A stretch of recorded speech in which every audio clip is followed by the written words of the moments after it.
에버그린 커뮤니티 교회 주일 예배에 참석하신 모든 분들을 환영합니다. 이 시간 하나님의 크신 축복이 함께하는 시간 되시길 바랍니다. 저희 다 같이 기도드리겠습니다. 주님 감사합니다. 이 시간 저희를 주님 앞에 모아주시고 예배드리는 귀한 은혜 주심을 감사드립니다. 이 시간 저희의 정성을 모아 주님께 예배하는 시간 되게 역사해 주시옵소서. 또 부활절이 가까우고 있습니다. 이 거룩한 시기에 더욱더 저희의 신앙을 점검해 보는 저희들 될 수 있도록 도와주시고, 다시 한번 예수님께 초점을 맞추는 저의 삶 살게 주님 역사해 주시옵소서. 이 시간 저에게 필요한 말씀으로 일깨워 주시옵소서. 이 시간을 주님께 맡겨올 때 이 모든 말씀 우리 주님 예수 그리스도의 이름 받들어 간절히 기도를 드렸사옵나이다. 아멘. 저희가 오늘 볼 말씀은 요한복음 20장 1절로 8절 그리고 19절로 22절 말씀입니다. 요한복음 20장 1절로 8절 그리고 19절로 22절 말씀 다 같이 보겠습니다.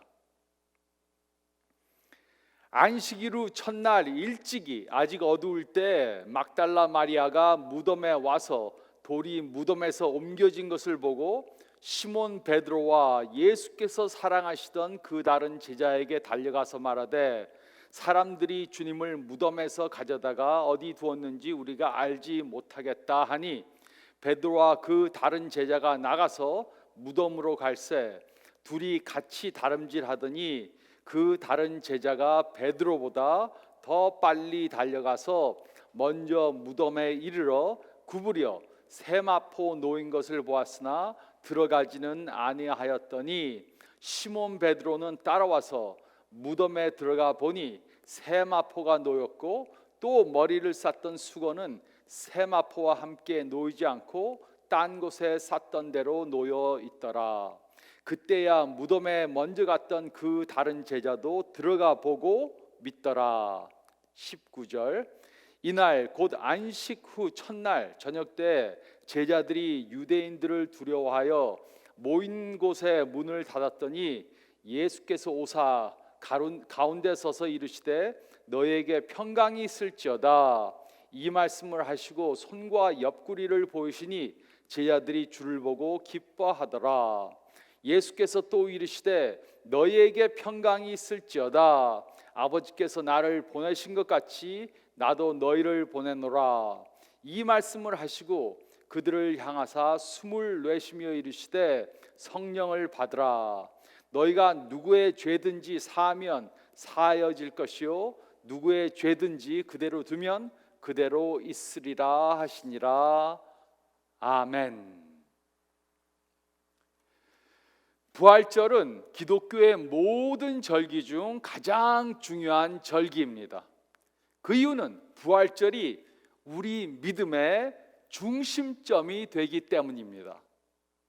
이 말의 뜻이 무엇입니까? 우리 믿음의 기초는 다른 그리스도인들이 아닙니다.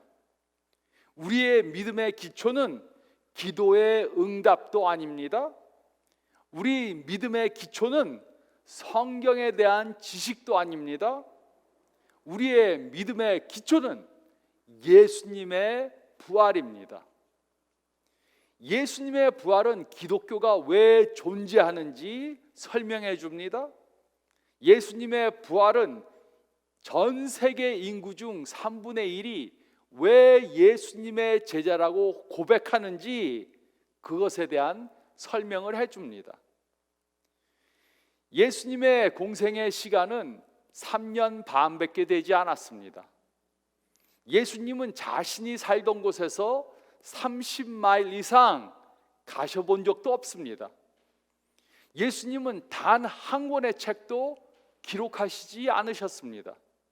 하지만 전 세계 인구의 3분의 1이 되는 사람들이 예수님의 제자라고 고백합니다. 그리고 다음 주에 함께 모여서 부활절 예배를 드릴 것입니다. 손을 들고 부활하신 예수님께 찬양을 드릴 것입니다. 그리고 자신들의 삶을 예수님께 헌신할 것입니다. 그 이유는 예수님의 부활 때문입니다. 다른 이유는 없습니다. 예수님의 부활 때문에 기독교가 오늘날과 같은 종교가 된 것입니다.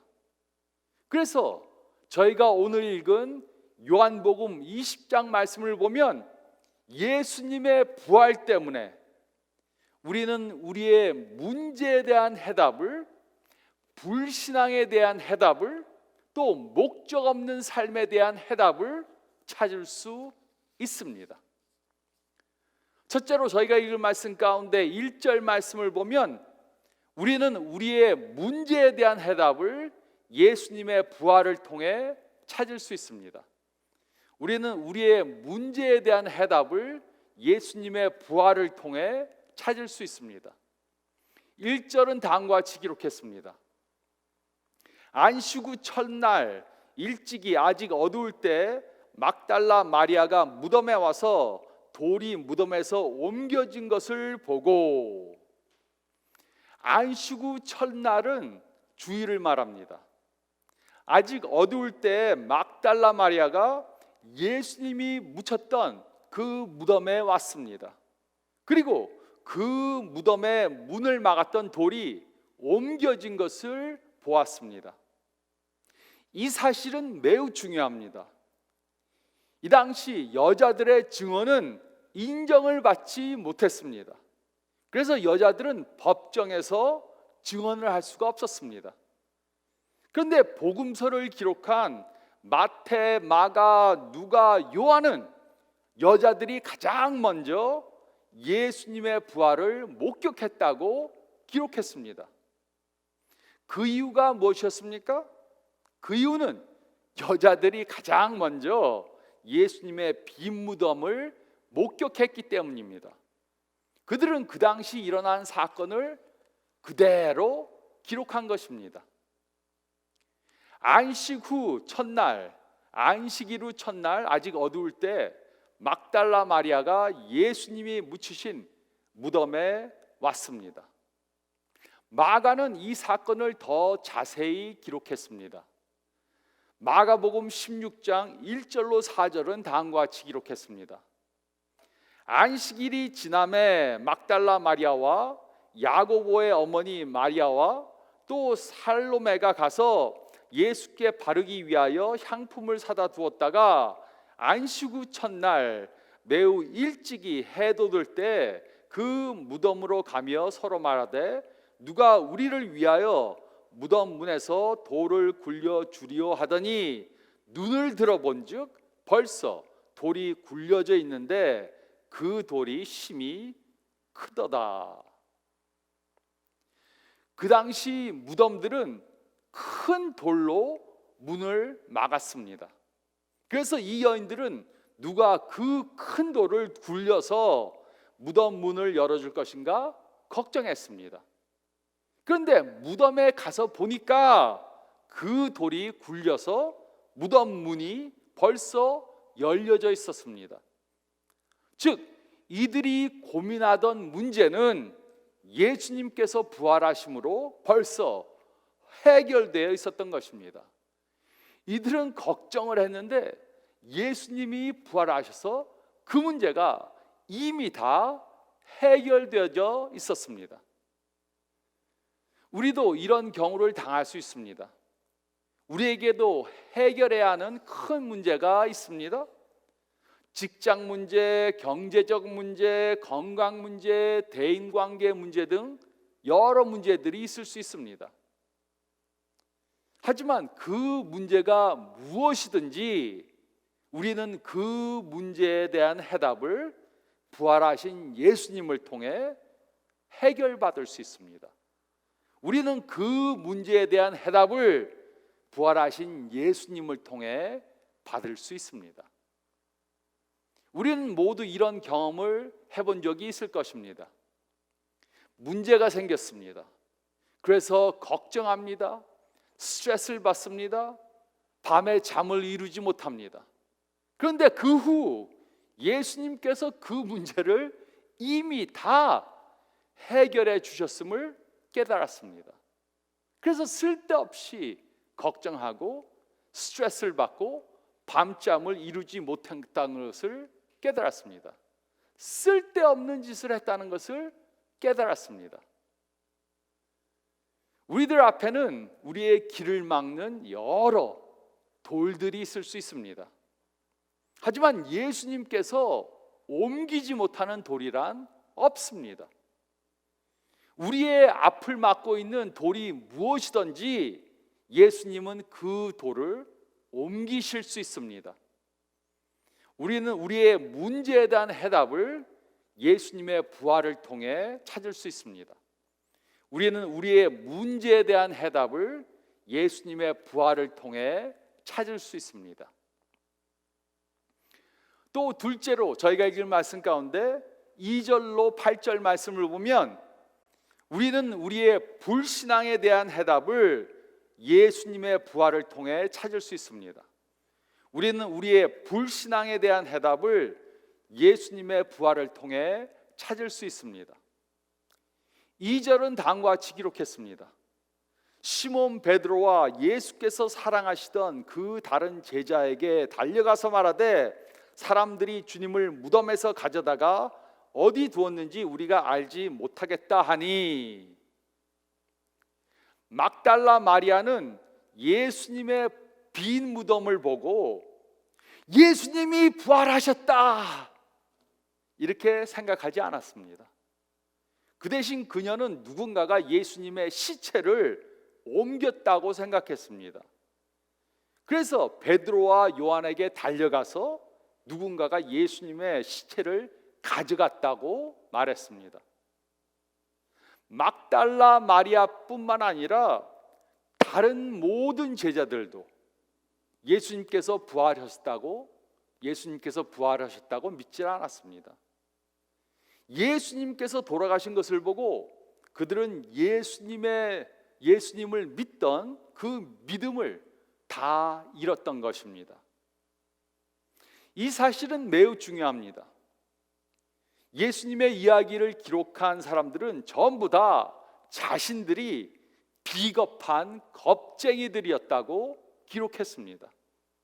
한번 생각해 보시기 바랍니다.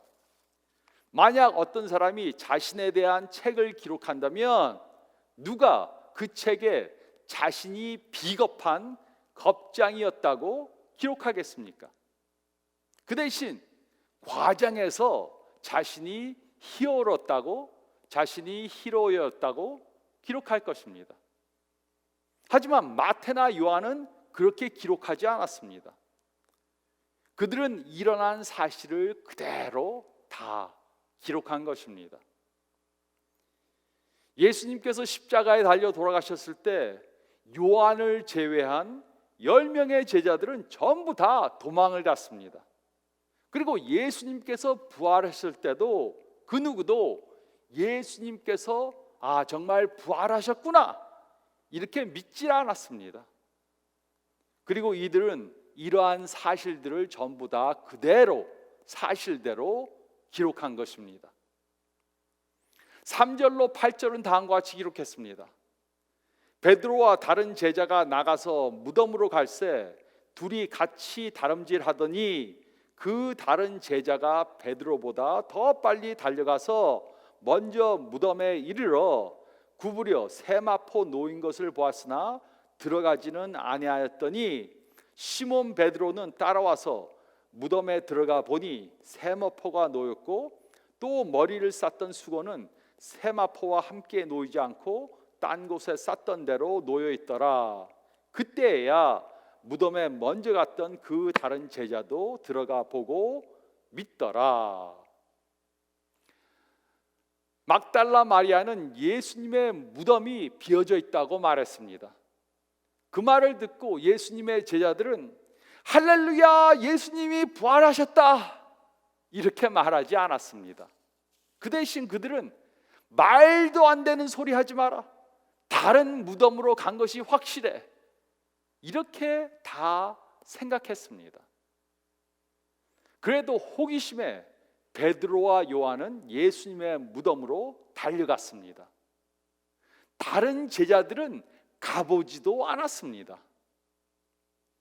요한이 더 달리기를 잘해서인지 요한이 먼저 예수님의 무덤에 도착했습니다. 하지만 무덤 밖에 서서 안쪽을 들여다보고 들어가지는 않았습니다. 그 후 베드로가 무덤에 도착해서 먼저 무덤 안으로 들어갔습니다. 그리고 그제야 요한도 베드로를 따라 무덤 안으로 들어갔습니다. 그리고 이들은 빈 무덤을 보고 예수님의 시체가 없는 것을 보고 예수님의 부활을 믿었습니다. 그러므로 요한과 베드로가 예수님을 믿은 이유가 무엇이었습니까? 그것은 예수님의 가르침 때문이 아니었습니다.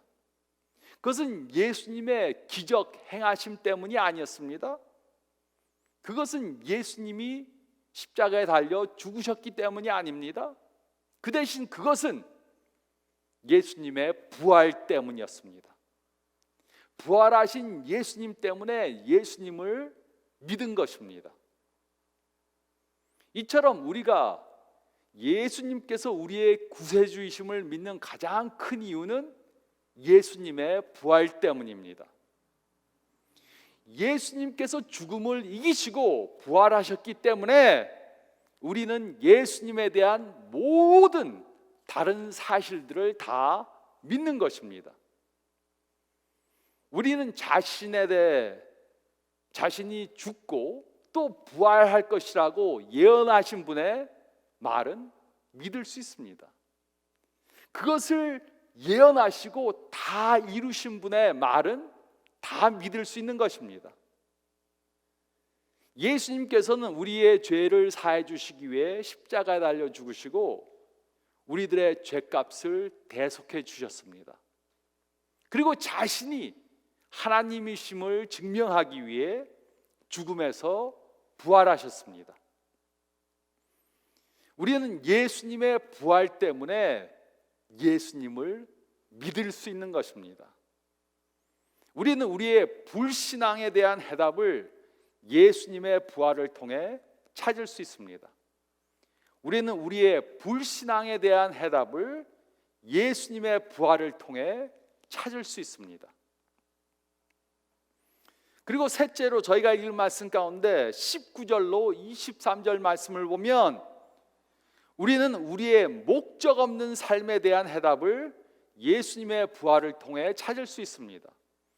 우리는 우리의 목적 없는 삶에 대한 해답을 예수님의 부활을 통해 찾을 수 있습니다. 어떤 사람들은 목적지가 없는데도 열심히 달려갑니다. 그런데 목적지가 없이 달리는 것은 전진하는 것이 절대로 아닙니다. 하지만 예수님의 부활은 우리에게 확실한 목적지를 줍니다. 예수님의 부활은 우리의 목적 없음에 대한 해답을 줄 수 있습니다. 요한복음 20장 19절로 23절은 다음과 같이 기록했습니다. 이날 곧 안식 후 첫날 저녁 때 제자들이 유대인들을 두려워하여 모인 곳에 문들을 닫았더니 예수께서 오사 가운데 서서 이르시되 너희에게 평강이 있을지어다 이 말씀을 하시고 손과 옆구리를 보이시니 제자들이 주를 보고 기뻐하더라. 예수께서 또 이르시되 너희에게 평강이 있을지어다 아버지께서 나를 보내신 것 같이 나도 너희를 보내노라. 이 말씀을 하시고 그들을 향하사 숨을 내쉬며 이르시되 성령을 받으라. 너희가 누구의 죄든지 사하면 사여질 것이요 누구의 죄든지 그대로 두면 그대로 있으리라 하시니라. 이 제자들은 유대인들이 자신들을 잡으러 올까 봐 두려워서 방 안에 숨어 있었습니다. 예수님을 죽인 유대교 지도자들이 자신들도 잡아서 죽일까 봐 무서워했습니다. 이들은 겁이 나서 예수님께서 부활하셨다는 소식을 듣고도 밖에 나가지도 못하고 방 안에만 있었습니다. 이때 예수님께서 이들이 있던 그곳에 나타나셨습니다. 제자들에게 자신의 손과 옆구리를 보여주셨습니다. 못자국과 창자국을 보여주신 것입니다. 그리고 두려워하고 있던 제자들에게 두 번이나 너희에게 평강이 있을지어다 라고 말씀하셨습니다. 그리고 그들에게 아버지께서 나를 보내신 것 같이 나도 너희를 보내노라 이렇게 말씀하시고 그들에게 새로운 삶의 목적을 주셨습니다. 사명을 주셨습니다. 그리고 성령을 받으라고 명령하셨습니다. 그러므로 어떻게 기독교가 오늘날과 같은 종교가 될 수 있었습니까? 어떻게 세계 인구의 3분의 1의 사람들이 예수님께서 자신의 구세주라고 고백을 합니까? 그것은 바로 예수님의 부활 때문입니다. 예수님의 부활 때문입니다. 부활하신 예수님을 본 사람들은 겁쟁이에서 용감한 사람들로 변화를 받았습니다. 방 안에 숨어있던 사람들이 밖으로 나가 예수님의 부활을 증거하는 사람들이 되었습니다. 이들은 예수님께서 부활하실 것이라고 기대하지 않았습니다. 그런데 부활하신 예수님을 보고 용기를 내서 당신들은 예수님을 죽였지만 하나님은 예수님을 부활시키셨습니다. 죄를 회개하고 예수님을 믿어야 합니다. 이렇게 외친 것입니다. 베드로는 예수님을 모른다고 3번이나 부인했습니다. 그리고 도망갔습니다. 그러나 부활하신 예수님을 보고 그는 외쳤습니다. 너희가 회개하여 각각 예수 그리스도의 이름으로 세례를 받고 죄 사함을 받으라. 예수님을 모른다고 부인하던 베드로, 도망갔던 베드로가 부활하신 예수님을 보고 두려워하지 않고 예수님을 증거한 것입니다. 이 제자들은 목적이 없이 살던 사람들이었습니다. 그런데 예수님을 만난 후에 예수님께서 로마 제국을 쫓아내고 새로운 왕국을 세우실 것이라고 믿고 예수님을 따랐습니다. 예수님 밑에서 한 자리를 받을지 않을까, 한 자리를 받을까 해서 예수님을 따랐습니다. 그런데 그 예수님께서 죽으셨습니다. 그러자 그들은 모든 목적을 상실했습니다. 하지만 부활하신 예수님을 보고 그들은 새로운 목적을 찾았습니다. 그래서 그들은 새로운 목적을 갖고 사는 사람들이 된 것입니다. 우리 중에도 별 목적 없이 사는 사람들이 있을 수 있습니다.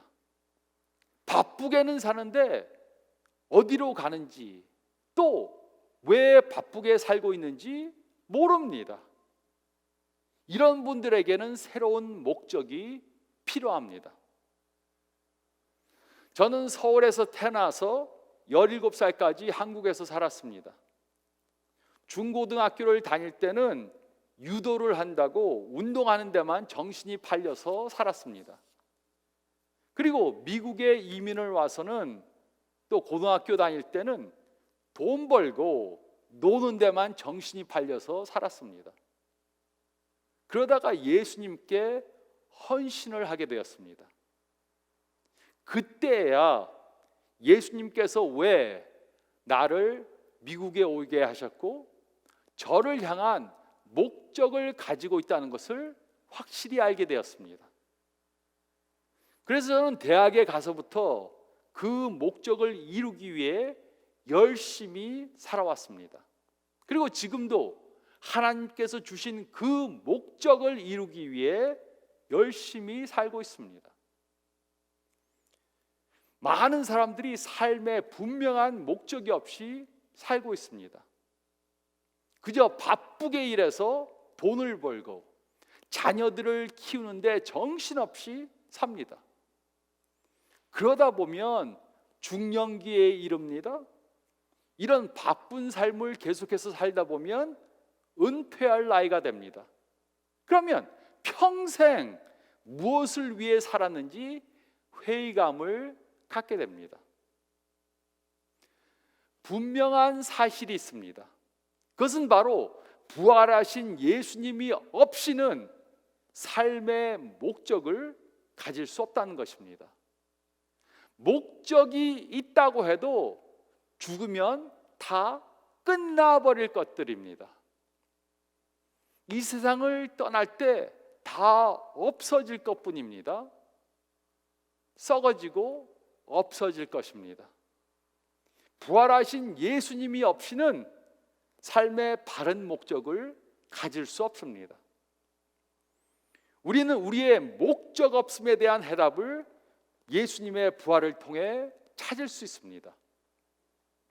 우리는 우리의 목적 없음에 대한 해답을 예수님의 부활을 통해 찾을 수 있습니다. 기독교가 어떻게 오늘날의 종교가 되었습니까? 교회가 어떻게 2000년이 넘도록 존재하고 있습니까? 어떻게 세계 인구의 3분의 1이 되는 사람들이 예수님의 제자라고 고백을 합니까? 그것은 바로 예수님의 부활 때문입니다. 다른 이유는 없습니다. 그러므로 우리는 깨달아야 합니다. 그리스도인이라면 우리의 소망은 헛된 것이 절대로 아닙니다. 예수님께서는 자신이 부활이요 생명이라고 말씀하셨습니다. 우리는 이 말씀을 믿어야 합니다. 이 세상에서의 삶은 끝이 절대로 아닙니다. 우리에게는 부활이 있습니다. 우리에게는 영생이 있습니다. 우리는 어떻게 이 사실을 믿을 수 있습니까? 예수님께서는 자신이 죽으신 다음에 자신이 죽으시고 다시 부활하실 것을 예언하셨습니다. 그리고 그 예언을 다 이루셨습니다. 우리는 자신의 죽음과 부활을 예언하시고 다 이루신 분의 말은 믿을 수 있습니다. 우리 중에 어떤 분들은 과거에 교회에 나갔다가 나쁜 경험을 하신 분도 있을 수 있습니다. 어떤 분들은 과거에 교회에 나간다고 하면서 위선적으로 살던 사람을 만난 적이 있을 수 있습니다. 어떤 분들은 예수님을 믿는 가정에서 자랐지만 예수님을 경험하지 못한 분들도 있을 수 있습니다. 그렇더라도 이번 부활절에 다시 예수님께 나오시기 바랍니다. 예수님께서는 우리의 죄를 사해 주시기 위해 십자가에 달려 죽으시고 사흘 만에 부활하셨습니다. 그리고 500명이 넘는 사람들이 예수님을 직접 목격했습니다. 그리고 부활하신 예수님에 대해 증거하기 시작했습니다. 많은 사람들이 그 사명을 이루기 위해 죽임을 당했습니다. 하지만 그들은 자신들이 보고 믿은 것을 부인할 수 없었습니다. 그러므로 여러분들도 이 부활하신 예수님을 꼭 믿으시기 바랍니다. 그러면 예수님의 부활 때문에 우리의 문제에 대한 해답을, 불신앙에 대한 해답을, 또 목적 없는 삶에 대한 해답을 예수님 안에서 찾을 수 있습니다. 예수님의 부활 때문에 우리의 문제에 대한 해답을, 불신앙에 대한 해답을, 목적 없는 삶에 대한 해답을 찾으시는 저와 여러분들이 되시기를 부활하신 예수님의 이름으로 축원드립니다. 저희 다 같이 기도드리겠습니다.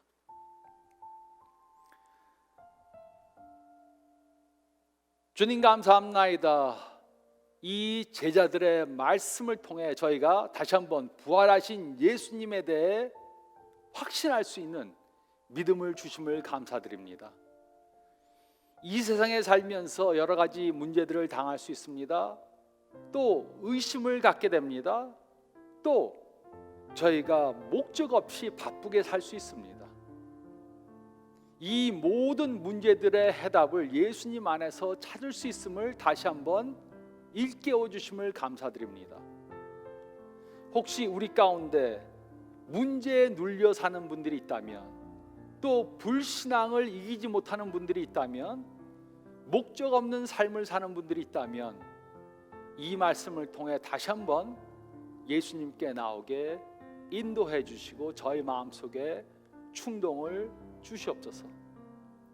특별히 이번 부활 주간을 맞아서 혹시라도 이렇게 문제를 갖고 사는 사람들, 불신앙 가운데 사는 사람들, 목적 없이 사는 사람들에게 예수님의 부활의 소식을 증거하는 저희들 되게 도와주시고, 특별히 이 부활절에 이 말씀을 따라 살아가는 저희들 되게 도와주시고 인도해 주시옵소서.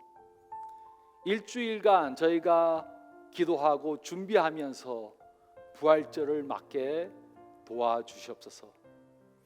이제는 우리 주 예수 그리스도의 은혜와 또 하나님 아버지의 사랑하심과 성령의 교통하시는 그 능력이 이제부터 영원토록 함께 있을지어다. 아멘. 일주일간 부활을 생각하며 지내시는 여러분들 되시길 바랍니다. 건강하게 지내시기 바랍니다.